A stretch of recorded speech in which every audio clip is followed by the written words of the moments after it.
Bienvenidos a Cruce de Palabras por Telesur. Soy Luis Hernández Navarro y para conversar sobre la travesía zapatista a Europa está con nosotros el escritor Juan Villoro. Juan es novelista laureado, uno de los intelectuales públicos más relevantes del país. Él pertenece a la asociación Llegó la Hora de los Pueblos. Efectivamente. Y ha seguido muy de cerca el proceso del zapatismo a lo largo de los últimos años. Juan, muchas gracias por acompañarnos. Al contrario, gracias a ti, Luis, por tenerme otra vez aquí en tu espacio. Como no, ya sabes, es tu casa. Gracias. Juan, ¿qué es hoy el zapatismo? ¿Cómo se lo describirías a quien no está familiarizado con este tipo de hacer política diferente? Es una pregunta muy compleja, Luis, porque han pasado muchos años, 27, desde que se inició la revuelta zapatista. Entonces ha habido distintas fases, pero yo creo que sintetizando muchísimo, podríamos nosotros decir que el 1 de enero de 1994, hace 27 años, cuando entraba en vigor el Tratado de Libre Comercio con Estados Unidos y Canadá, los más pobres de México, los pueblos originarios del sureste, se levantaron en armas para protestar contra un país que tenía por un lado la ambición de primer mundo, privilegiando a unos cuantos y olvidando a los antiguos dueños de este país, los herederos, cuyos ancestros hicieron las pirámides y llenaron nuestros museos de joyas, que desde hace mucho tiempo viven en la pobreza más extrema. Entonces, este levantamiento para muchos fue al principio la clásica rebelión guevarista, digamos, que era una idea, una posibilidad de tomar el poder con las armas. Pero lo más significativo es que muy poco tiempo después, unos cuantos días después, cuando se negoció el cese al fuego, se convirtió el zapatismo en un movimiento político, es decir, necesitaban la rebelión para que se les tomara en cuenta, pero a partir de ese momento se convirtieron en un movimiento que ha tenido interlocución con el resto de la sociedad. Y además ellos dijeron, no queremos apartarnos del país, queremos un México donde quepan muchos Méxicos, es decir, un sueño de la inclusión en la diferencia, respetando la multiculturalidad del zapatismo. Hubo pláticas con el gobierno, me da un poco de pena explicarte esto a ti, que lo conoces mejor que yo, pero es para nuestro auditorio. Claro. Hubo pláticas con el gobierno que llevaron en 1996 a la firma de los llamados Acuerdos de San Andrés. Ahí se establecía una posibilidad de un nuevo contrato social, algo fascinante, algo que a Rousseau o a John Locke le hubiera entusiasmado. Un país define una nueva manera de estar junto, y esa nueva manera tenía que ver con mayor autonomía y mayores derechos de los pueblos indígenas. Pero como todo acuerdo, esto no sirve de nada si no se convierte en ley.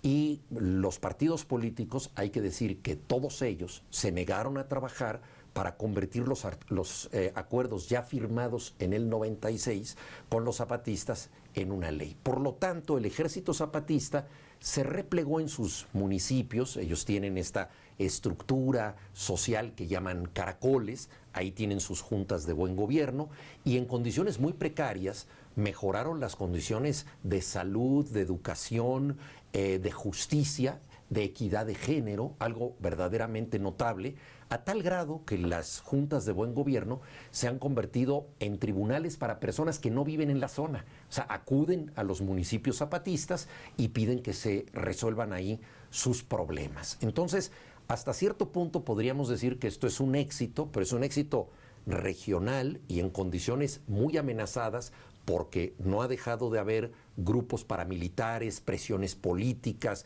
asesinatos, sobre todo en las zonas limítrofes del zapatismo, y en ese contexto han logrado mantenerse en pie de lucha.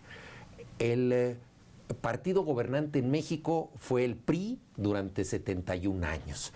Cuando finalmente cayó el PRI y hubo alternancia democrática, el presidente Fox lo hizo durante su campaña y lo hizo recién electo, dijo, el problema de Chiapas se puede arreglar en 15 minutos.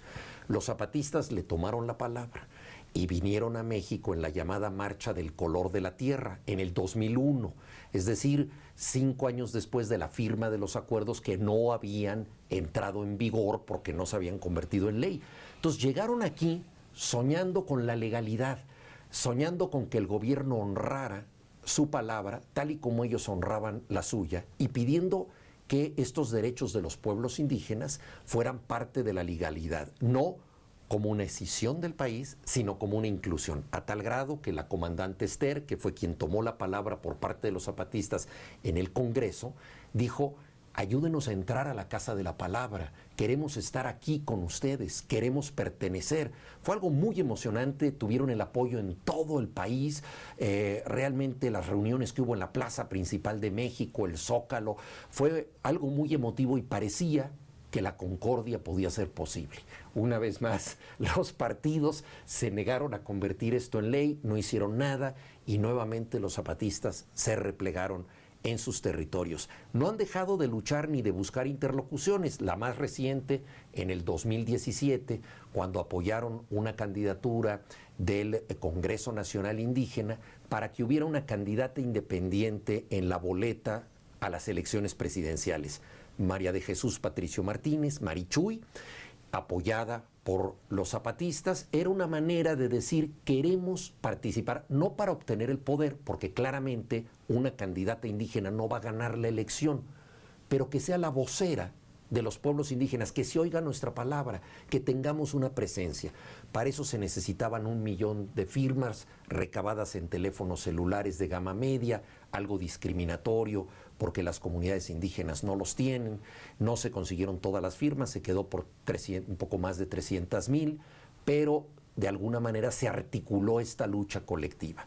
Y ahora, en otro movimiento que tiene que ver con algo que no he mencionado, pero que ha estado presente desde el origen del zapatismo, que es el internacionalismo, la discusión con los demás, el entender que los problemas regionales son por fuerza hoy en día siempre problemas globales, entonces, cumpliendo con los 500 años de la caída de Tenochtitlan, decidieron viajar a Europa, no con ánimo revanchista, para vengarse de algo o para pedir que les devuelvan algo, sino para discutir en la diversidad, para decir nuestros problemas son sus problemas porque estamos destruyendo la vida humana en el planeta, la estamos haciendo inviable. Entonces el 3 de mayo de este año zarpó un barco de vela con 7 zapatistas a bordo llamados el Escuadrón 421 o 421, porque son 4 mujeres, 2 varones y una persona sin definición binaria de género.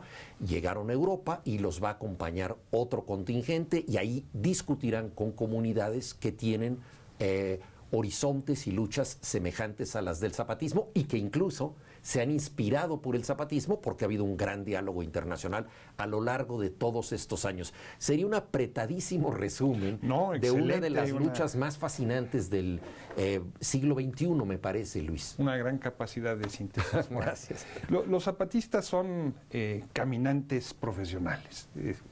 Han recorrido el país hasta los últimos municipios, a las regiones más apartadas en distintas ocasiones. Y ahora, en lugar de caminar, se volvieron marineros y van a volar. ¿Cómo te explicas tú esta decisión de ir al viejo continente por mar, ¿no? Con este velero que tú describes, viniendo de la selva, además un velero al que bautizan como la montaña, ¿no? Sí, yo creo que los símbolos ha sido algo de lo más fascinante de los zapatistas. Recordarás tú, Luis, que en agosto de 1994, cuando se hizo la llamada Convención de Aguascalientes, que los zapatistas por primera vez invitaron a unas 600 personas de la sociedad civil a que estuviéramos ahí, fue un primer encuentro muy, muy interesante. En esa ocasión, el subcomandante Marcos habló del foro como un puente de mando de un barco, ¿no? Y se refirió al barco de Fitzcarraldo que atraviesa la selva como también lo hicieron esos galeones de García Márquez en 100 años de soledad.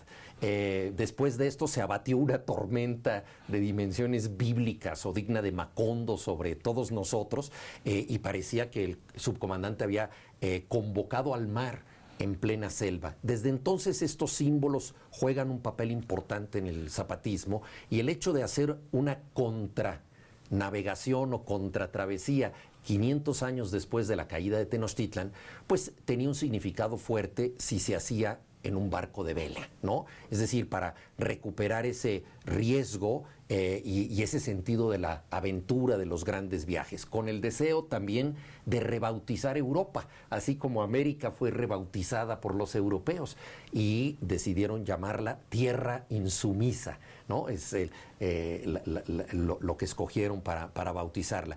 Partiendo el día de la Santa Cruz, que es también el 3 de mayo, que es un día muy sintomático porque la Santa Cruz fue patrona de los mayas levantiscos durante la Guerra de Castas. Entonces es un símbolo rebelde también para ellos. Entonces está el juego con los símbolos, y luego bautizar a un barco como montaña. Otro giro literario, pero también político. No hay nada más permanente, más firme que una montaña. Y sin embargo, el gran símbolo de esto es que incluso con la voluntad de los pueblos, lo más firme se puede desplazar, lo más firme puede moverse. Entonces, cuando una montaña es errante, ya todo es posible. Y de ahí también esto de les traemos algo nuestro, que es el monte, la firmeza de las profundidades de la selva mexicana, y entramos en contacto con ustedes en un escenario totalmente diferente, donde queremos intercambiar ideas, que me parece algo muy sano en un momento de polarización y de pensamiento único. ¿Te parece, Juan, si vamos a una pequeña pausa? Con gusto. Amigos, amigas, no se vayan, volvemos en muy breves instantes. Estamos ya de regreso en este cruce de palabras, conversando con el escritor Juan Villoro, integrante del Colegio Nacional, una de las referencias obligadas de la literatura contemporánea mexicana, sobre la travesía zapatista por la vida hacia Europa. Juan, en este viaje para encontrarse con sus pares es inevitable recordar que también en el año de 1996 los zapatistas convocaron a un encuentro internacional en la selva, el famoso encuentro intergaláctico, un encuentro que se propuso explícitamente luchar contra el neoliberalismo y en defensa de la humanidad. A ese encuentro vinieron personajes, algunos muy reconocidos, ¿no? Eduardo Galeano, si no recuerdo mal, Hugo Blanco del Perú, etcétera, etcétera, pero también muchos personajes europeos a los que los políticos institucionales llamaban despectivamente los aretudos, ¿no?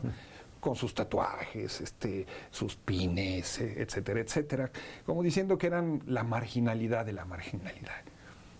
5 años después, esos aretudos protagonizarían estas jornadas de lucha altermundista en Seattle, en Canadá, en Europa, en Génova, etcétera, etcétera. Esta relación entre ese mundo de la contrapolítica, vamos a llamarlo así, a falta de mejor nombre, europea, en este caso, y el zapatismo se ha mantenido todos estos años. ¿Son a ellos a los que van a ver o a quién irían a ver? Sí, la pregunta es muy interesante porque mucha gente dice, bueno, ¿qué se les perdió a los zapatistas en Europa? ¿Por qué van ahí? Además, hay una opinión generalizada, sumamente discriminatoria y racista, de pensar que los indígenas deben estar en sus comunidades, que son obligatoriamente locales y, si se puede, folclóricos. Y la idea de un indígena cosmopolita no es lo más común, y sin embargo yo creo que uno de los movimientos más abiertos a lo otro ha sido precisamente el zapatismo, como muy bien dices tú, desde el 96 con la reunión intergaláctica, que desde su nombre pues rebasaba todas las fronteras, no solo del planeta, sino cósmicas. Empezaron a establecer estos vínculos con figuras muy importantes, pero también con activistas. Y lo que se está haciendo ahora es recoger los frutos de una larga siembra. Durante mucho tiempo ha habido contactos interesantes, a veces incluso de generación en generación. Por ejemplo, una de las principales lideresas actuales del movimiento Sami, los Samis son este pueblo originario noruego que se opone actualmente a la construcción de un tren ártico que va desde Laponia hasta ciudades industriales noruegas y que devastará la naturaleza. Además, el pueblo Sami vive del pastoreo de renos, que es algo que mucha gente no sabe, que todavía es un sustento para muchas personas, y ellos se oponen pues a la construcción de este tren ártico. Pues bien, el abuelo de esta lideresa estuvo aquí en México, en Chiapas, recogiendo opiniones, intercambiando informaciones. Lo mismo los grupos del oeste de Francia, grupos de agricultores que lograron impedir la construcción del tercer aeropuerto más grande de Francia, han estado también en Chiapas. Otros han recibido la herencia de manera indirecta. Pienso, por ejemplo, en los movimientos griegos. Grecia es un país que ha abrevado mucho de las formas de organización y del pensamiento zapatista, y esto ha llegado incluso a figuras tan importantes como Gianni Varoufakis, que fue ministro de Economía griego y que ahora está tratando de crear un movimiento paneuropeo, un partido o grupo de izquierda que articule necesariamente a todos los países de Europa.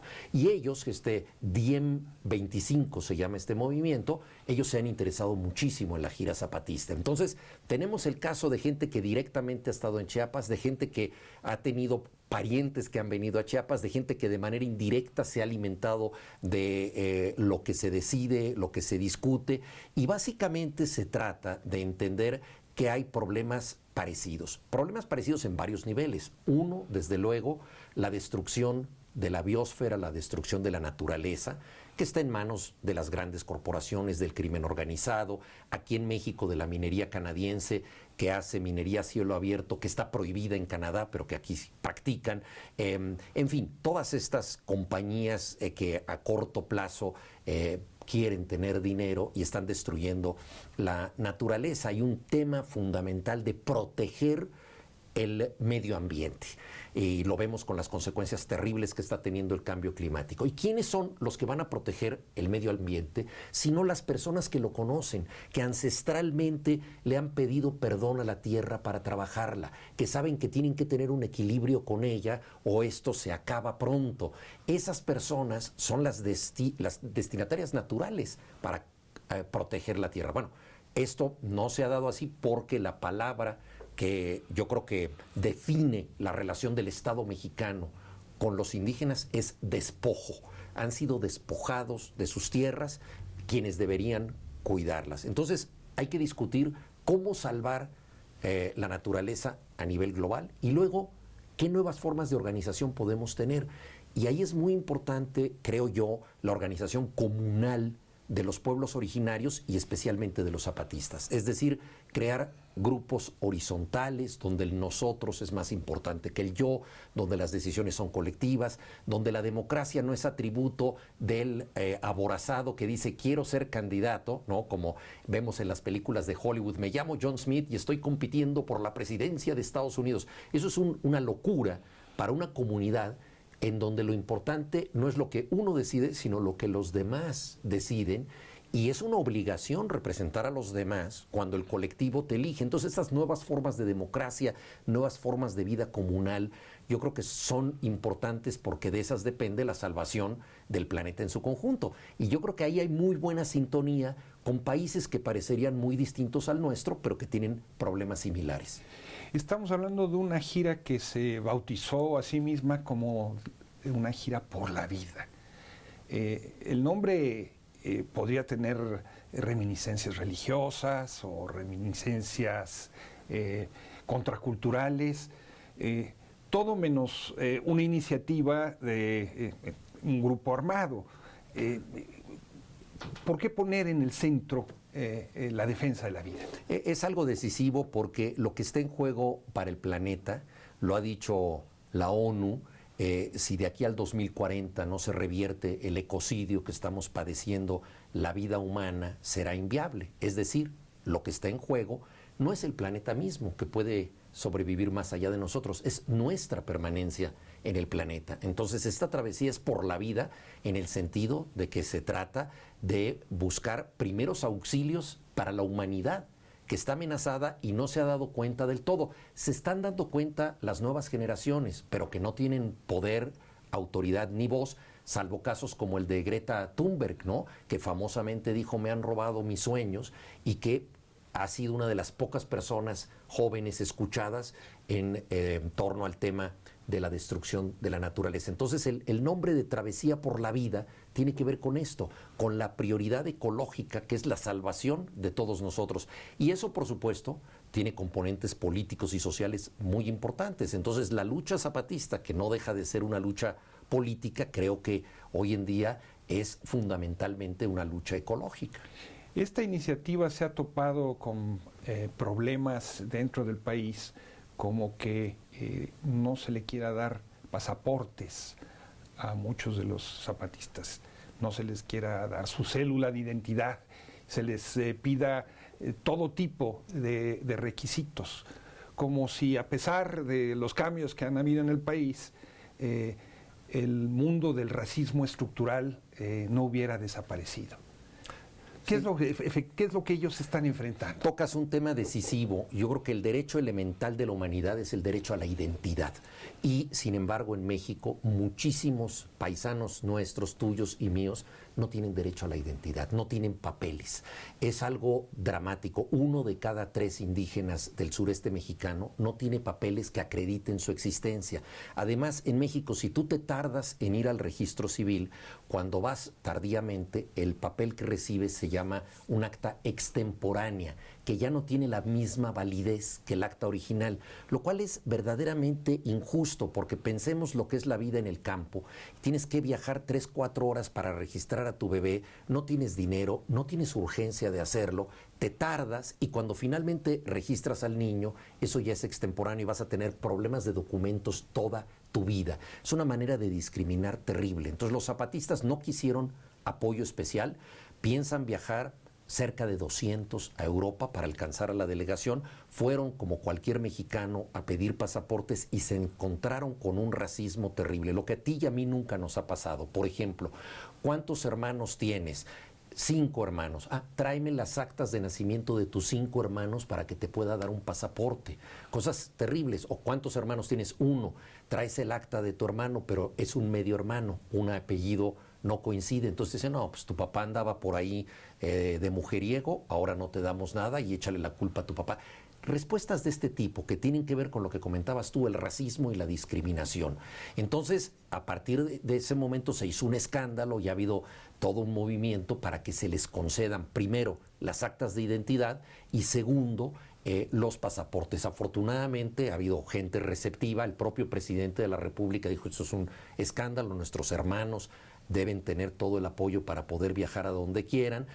Dio instrucciones a Relaciones Exteriores y a Gobernación de que se ayudara, y contra el racismo estructural y las trabas burocráticas se ha avanzado. Al día de hoy hemos podido hacer, digo, hablo en un plural porque hemos estado involucradas muchas gentes, 126 pasaportes y estamos por obtener 52 más, de modo que se ha avanzado en ese camino y creo que se ha establecido un vínculo importante, pero que sobre todo ha visibilizado la profunda injusticia que viven muchos mexicanos. A tal grado, Luis, que a muchos de ellos no les dicen demuéstrame que eres mexicano, sino demuéstrame que no eres guatemalteco. Porque como están en el sureste y México se ha convertido en la patrulla fronteriza de Estados Unidos, dicen: no, estos se quieren colar a Estados Unidos con pasaporte mexicano. Entonces no solamente no te aceptan como lo que eres, un mexicano, sino te piden que demuestres que no eres de otro país, que dicho sea de paso, Guatemala merece el mayor de los respetos. El Escuadrón 421 desembarcó en Vigo, hizo un recorrido festivo por distintas ciudades españolas y hoy se encuentra en París. Los zapatistas que van a viajar por avión, ¿a dónde se dirigen, Juan? Bueno, la idea es que se reúnan en Francia. Pero ahí está un tema muy del momento, que son las vacunas. Entonces, además, Europa acepta algunas vacunas, pero algunas vacunas no las acepta. Por ejemplo, la vacuna Sputnik rusa todavía no la aceptan, etcétera. Entonces, se espera que en cuanto esté todo el nuevo contingente con las vacunas, ya se puedan desplazar para unirse en Francia. Sería el punto de reunión. ¿Piensan tomar la Bastilla? Yo creo que van a hacer cosas más locas que eso, porque si para algo son buenos los zapatistas es para los símbolos. Lo único que podemos decir de ellos es que hagan lo que hagan, será una sorpresa. Van a recordar el lema de libertad, fraternidad, igualdad. Y también la Comuna de París, ¿no? Y ese lema que a mí me parece extraordinario, o todos o ninguno. Yo creo que la pandemia nos recordó esto, querido Luis. La etimología de inmunidad tiene una partícula común con comunidad, que es munus, que quiere decir tributo. El inmune no paga tributo, la comunidad lo paga entre todos. Necesitamos crear comunidad para poder resistir como cuerpo social, nos lo ha demostrado la pandemia, de modo que este lema de la Comuna de París tiene una vigencia zapatista actual, o todos o ninguno. De la Comuna de la Lacandona a la Comuna de París. Magnífico, sí. Muchísimas gracias, Juan, por estar con nosotros. Al contrario, en este cruce gracias de palabras. a ti, Luis. Y ustedes, amigos, amigas, muchas gracias por su amable compañía el día de hoy. Ya saben, los esperamos la semana que viene aquí por Telesur. Hasta la próxima.